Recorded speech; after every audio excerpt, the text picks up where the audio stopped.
Hello everybody and welcome back to episode 3 of Railway Empire.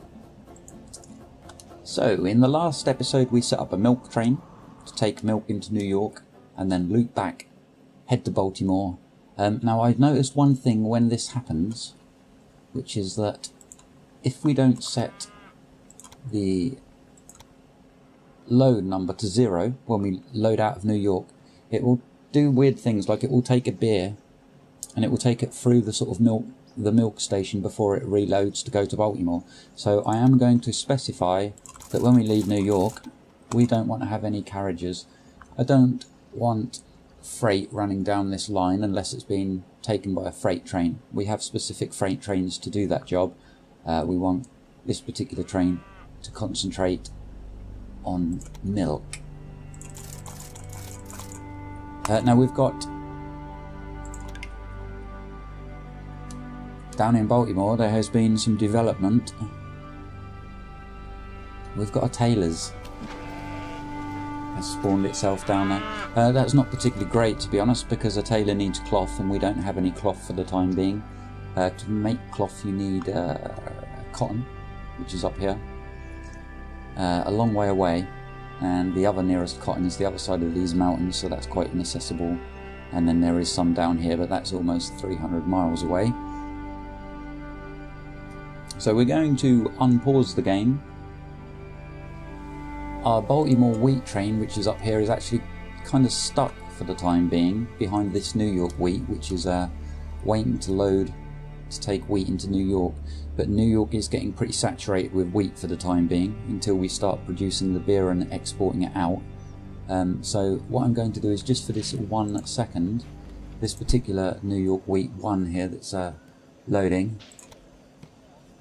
we're just going to tell that to leave the station if I press the right button.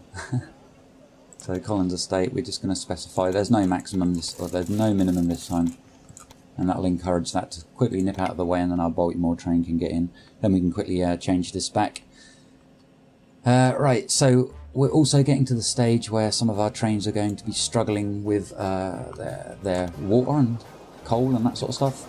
We can check that by going to the Manage Train screen and having a look here. Sand, I do believe, is to do with hills. If the train has to go up slopes or inclines, then it tends to use the sand up. We're going to be running out of water, it looks like.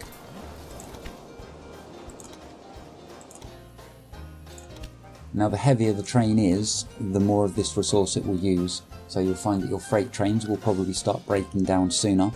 They'll need to replenish their stock sooner than the passenger trains, because they're not lugging about, or because the freight trains are lugging about a heavier load. So we are definitely going to be putting in some supply towers soon. I know some people on the forums are advocating that you don't need them, and when you've only got 1 or 2 trains on your line, yeah, you don't need them. But if you've got a busy line, like down in Baltimore now, if we click on the station track here, it will tell us a list of all of the trains that are running in there. So we currently have 10 trains that are running on this bit of the track. 6 of them are docking in this station and 4 of them into this station. If one of them trains breaks down in this point, it's going to hold up a whole queue of trains behind it. By placing the water towers, it will reduce the number of breakdowns we have, and that will stabilise and make the journey times more consistent, and that will allow our trains to dock more often, and they won't hold each other up so often, and that will definitely make us a lot more money. Some of our trains are going to be completing their first route soon, and then they'll start displaying their stats over here. They're showing red for the time being just because they haven't actually reached their destination on a complete tour. So I think we're ready to unpause. Once we get that money for the water towers, we're going to be putting them in straight away. Right, so New York Wheat 1 has now left the station. We can tell that to resume normal service. But that has freed up the track for our Baltimore wheat track here, otherwise that was going to be stuck there, I would imagine, for at least a week or 2.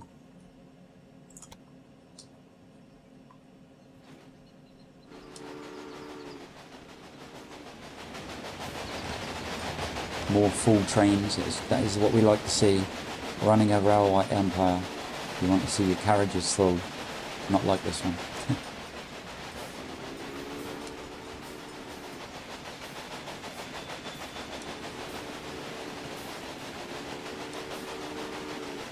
So there we are, we're at 30,000 now, so we're going to lay our first supply tower. Ideally I'd have it this side of the bridge, but we are going to be too close to this switch here to be able to put a supply tower in here. So it's going to go the other side of the bridge.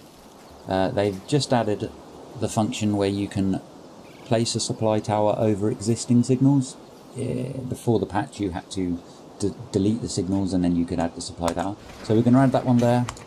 Unpause. When we get to 30,000 we're going to do the same at the other end. I can't stress the importance enough of having these in here. Like I say, it stabilises the journey time, and that leads to less patches of track where there's like 4 or 5 trains all clumped together. The way the game works is, what with the positioning of the signals, trains will kind of space them out and they should stay within a sort of fairly regimented sort of distance between each other. Just going to speed this up for a second or two. So we're going to have the quarterly report coming up soon at the end of this month, and we will also have our first research points available to spend. So we've got that money for the supply tower. Let's quickly throw that in down here. This one we can put the other side of the bridge here. We just want to make sure we leave enough space against this switch to make sure that we don't trap a train over the switch. So that position there is fine. So this whole section of track now, other than the veggies that we may or may not add in soon, is pretty much done. We will have to monitor like our cattle line, and the way we can really do this is by going into Baltimore and we can look at our meat industry, and then we can look at the utilisation. We really want this to be at a solid 100%, and you can see it has been since we've started the game. This was sort of as the game was spawning. If that drops below 100%, and it's not because there's like a build-up of meat in Baltimore, which at the moment there isn't. There's only two units of meat here for export, and 4.5 in the actual town stock. So there's plenty of room for this factory to produce the meat. If that does drop below 100%, you can just basically add another train onto this line, and it'll ensure that you've got more cattle making its way into Baltimore. Normally the reason that it drops from 100% is because the imports aren't matching the amount of raw resource that it needs.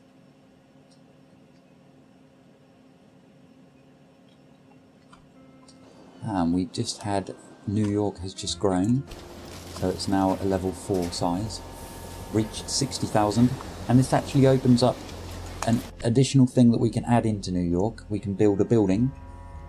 Now the museum here is an interesting one because it will basically add 10% to the fulfillment of demand, and that will make it easier to reach the criteria that would make the city grow.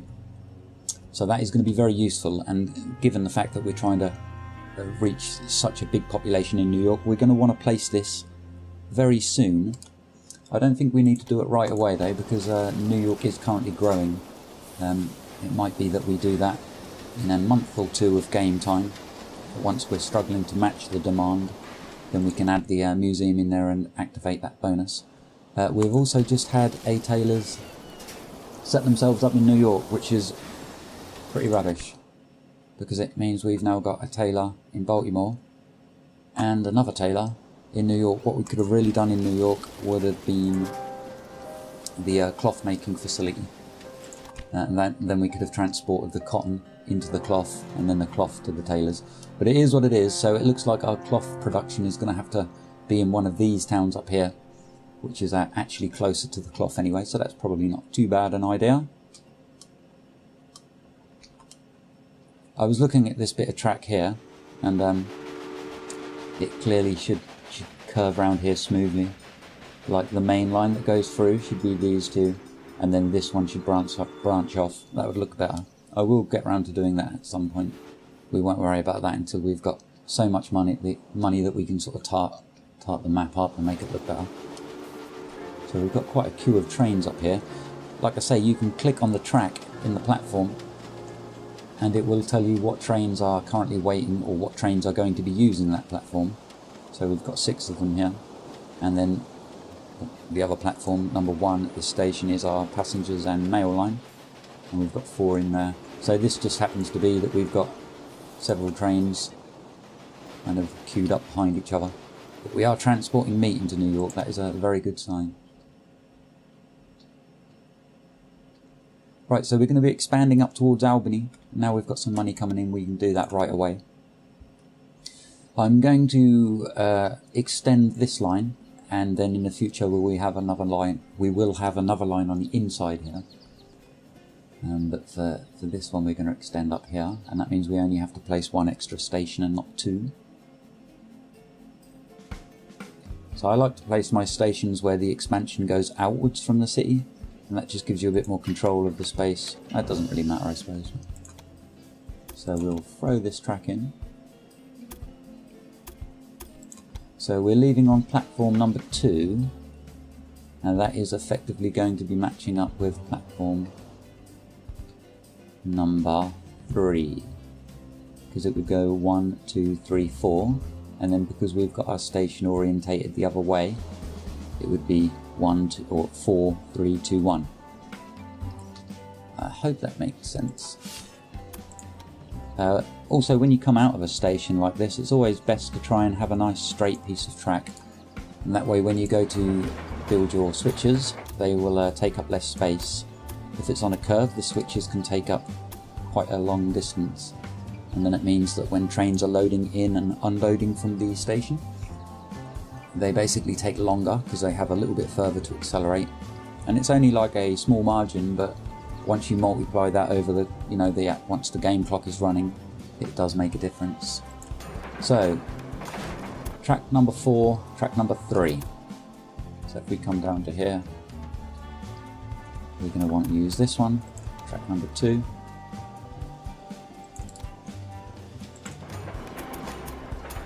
And then this is track number 3. Again, I'm doing this as a little bit of a sort of help for when I come to expand this station. I want the middle 2 tracks to line up with the middle 2 platforms, and I don't want to have to delete it all when you've got tracks like this and there's trains on them, because it then can be a real pain. But as I mentioned in the other video, that probably is more of a tip for sort of Trainiac mode.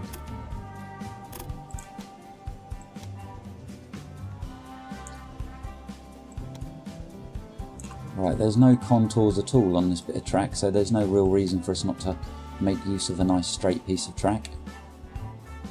I think something like that looks fine. Maybe we can just straighten this bridge up, make it look a bit better.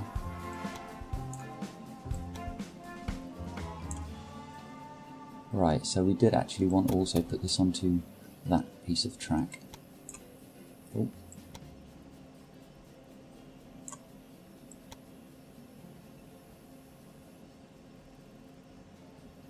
When you lay these pieces of track like this, if you know that you're going to be double tracking it, it's best not to sort of position the track where it's right on the cusp of being red, because you'll quite often find that when you go to double track it, the angle will be too steep and you won't be able to. And also when you do lay a track, you want to just make sure that you're not encroaching on the rural space here, because that can be another reason why you're not able to expand and then you have to amend things. As I say, on manual mode it doesn't make too much difference. But right, so we need a little bit more money before we can lay that track. Nothing seems to be happening. We haven't had any staff members come in. New York is growing, that's what we like to see. And there we go, we've got our first quarterly report. So 331,000. I have done better than that before, but that was with less curves and things like that in the rails. If you just go dead straight, you can do better. But it's certainly not bad. You can see one of our tasks up here, achieve a quarterly profit of 800,000, and we have 36 months to do that, which is 12 quarters. And obviously after the first one we've made 329,000, so we're pretty much on track. We're going to smash that. Getting 1,000 passengers to Buffalo though could be a problem. We really need to get this expanded up this way as soon as possible. So we've got a couple of trains here that are just waiting to load up, and that's just because we sent them out one after the other at the start, so we've pretty much saturated these towns with their raw resource. I was kind of hoping actually in New York that they would build a logging factory, being as the logs are so close. We could have then just set up one train, it would have produced a real good profit. Unfortunately, the AI has been silly. Now, I don't really know the best approach with these auctions, whether it's worth buying them or not. I presume it is, because money is less of a problem. But that's not really the case in the early game, so we're not going to buy this.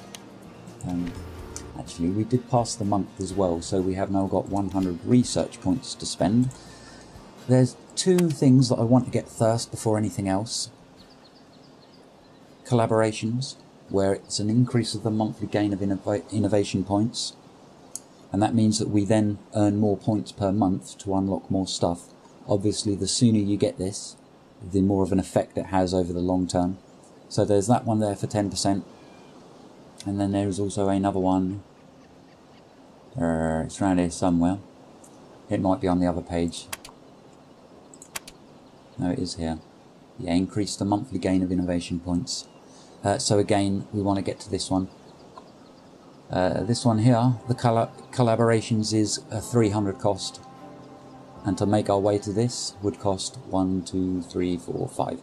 So we will be saving up and buying collaborations as the first thing we do. But that is going to take a little while.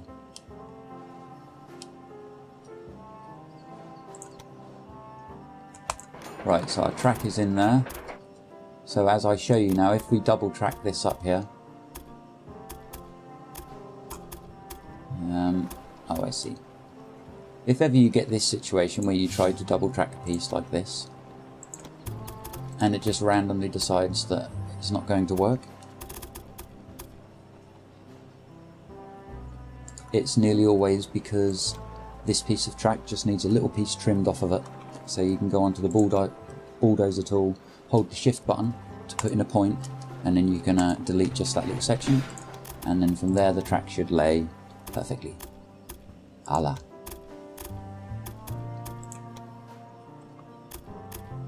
So you can see now that this piece of track is lining up with what would be platforms 2 and 3. And that's going to help when we just expand these platforms when it gets really busy. We're not going to have to worry about deleting loads of sections of track. We're not going to double track this just for the time being. We are quickly going to throw out a train heading to Albany with passengers, you know, a passenger train. Maybe we could have expanded straight to Albany from the very beginning. It's possibly that that's a more optimal way of doing it. I didn't run any tests or anything, I just, you know, started and thought we'll go from there.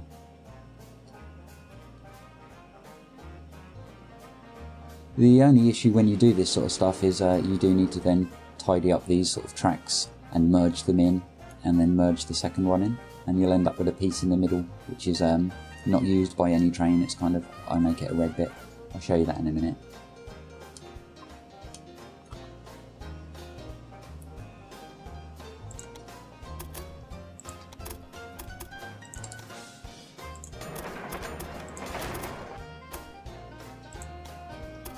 So I've made a mistake here and I've just noticed. What we want to do is,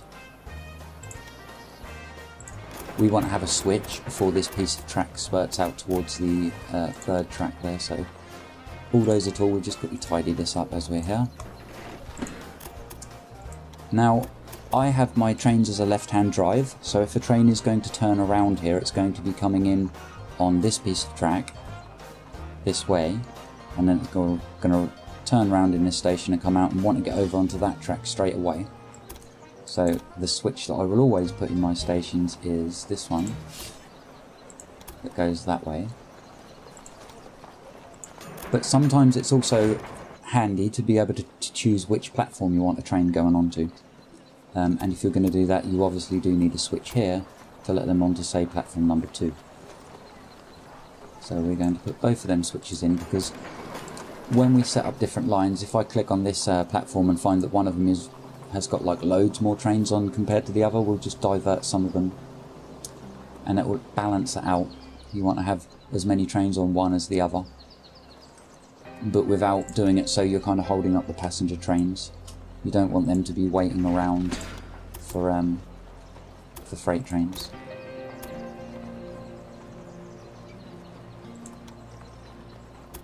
I don't know why it won't let me do this. It won't let me lay the track there. That's annoying.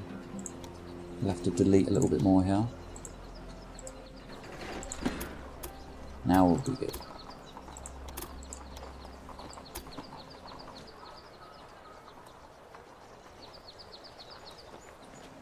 Okay, so my recording equipment abruptly came to a stop there, but we were getting to the end of this episode anyway, so it's not too much of a disaster.